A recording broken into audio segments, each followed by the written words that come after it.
Hi friends, Haley here with 5-Minute Yoga. Today I have a fun, challenging routine that's going to open your hips and challenge your balance. So let's get started. Please join me at the top of your mat.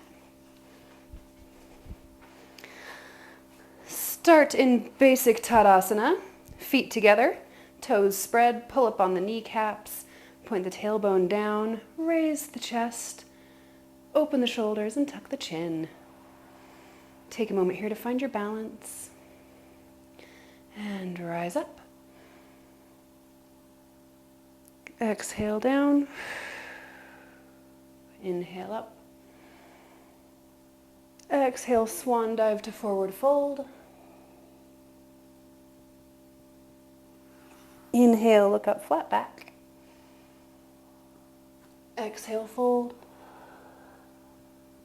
Inhale, rise. Exhale, hands to heart space. Bring the feet out just a little bit wider than hip distance. Point the toes out to a 45-degree angle. Inhale. And exhale, bend the knees down to Malasana or Yogi Squat. Activate your Malabandha or perineum. Keeping tight off the ground. You can use your elbows to press into the knees to open the hips a little wider. Walk back and forth. See how that feels. If you're needing a little help with this pose, you can grab a block to rest your booty on. Less strain in the knees, but still that good hip opening.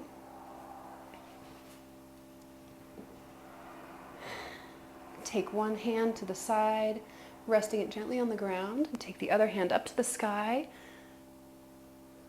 Opening the chest, keeping the hips open, staying balanced.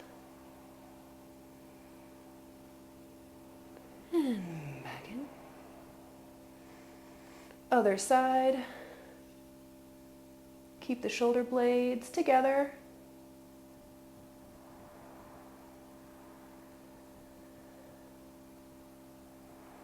And come back in. If you need a break, you can place your hands on the ground and straighten out the legs.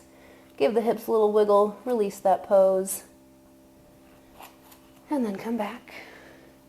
From here, we're going to move into a crow pose. This is that one that's going to challenge your balance a little bit. So to see it from the side, staying in your yogi squat. So Malasana, place the hands down.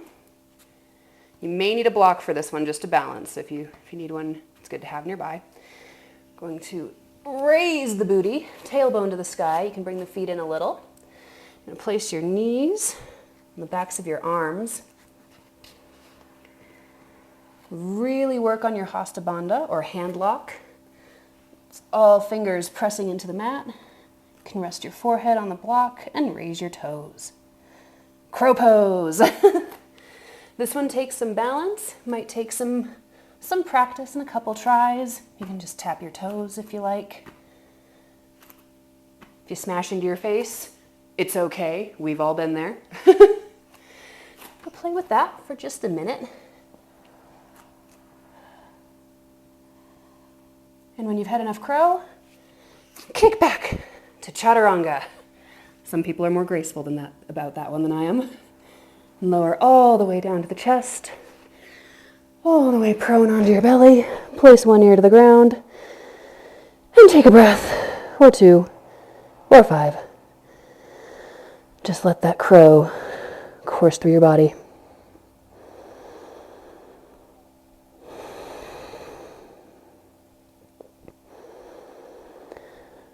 On your next inhale, bring your arms up to the front of the mat.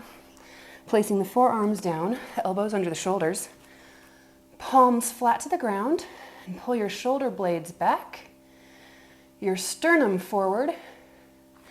Kind of feel like you're pulling the floor towards you with your palms.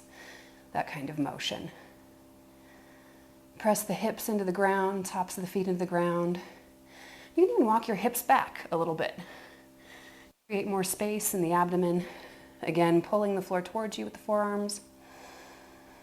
Sphinx pose.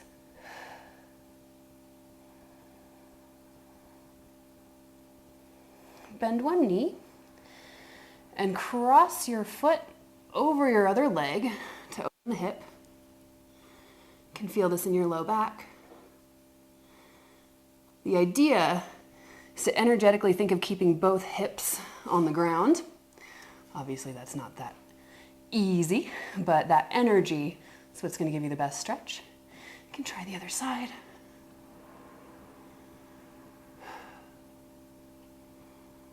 And release. You can release your Sphinx pose. Press the body back, bending the knees into child's pose. Resting the third eye to the mat. Take a moment to just release all those poses. Let the hips rest.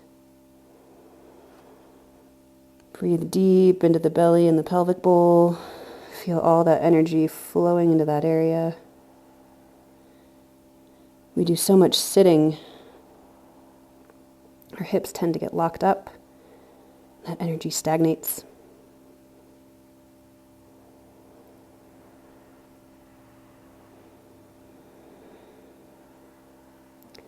When you're ready, come back up to a seated position.